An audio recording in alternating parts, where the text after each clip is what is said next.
Wikipédia contre la loi interdisant les contenus haineux, le prochain iPhone ne devrait plus avoir de port Lightning, le MIT a mis au point une machine qui absorbe le CO2 et les créateurs de Pokémon Go travaillent sur un casque de réalité augmentée. On est le 6 décembre 2019, je suis Loïc Nicolet et bienvenue dans Ta Tech. Voici les infos de la journée qu'il ne fallait pas manquer.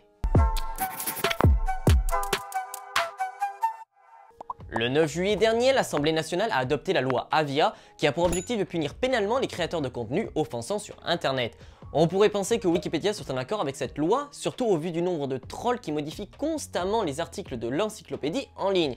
Eh bien, pas du tout. Wikipédia explique que cela fait des années que des bénévoles surveillent leurs articles et que cette loi semble dangereuse et pourrait même avoir l'effet inverse, puisque la loi n'est que rarement appliquée depuis son adoption et pourrait accroître la haine en ligne.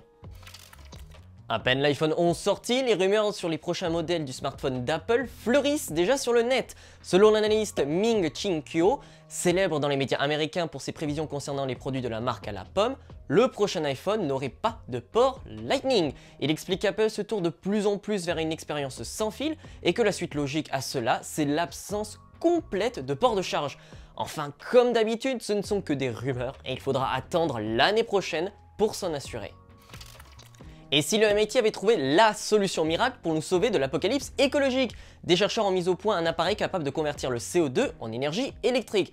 Alors oui, des appareils de ce type existent déjà, mais ils sont extrêmement chers et pas rentables du tout. L'appareil présenté par le MIT sera plus efficace et surtout beaucoup moins coûteux. Le procédé de l'appareil est long et compliqué à expliquer. Pour ceux que ça intéresse, un lien vers le magazine Energy and Environment Science se trouve dans la description.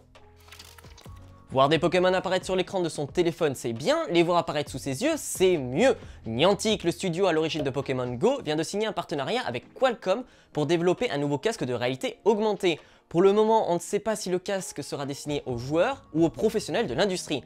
Mais avouez que ce serait vachement cool de chasser des Pokémon dans les rues de sa ville à l'aide de lunettes connectées.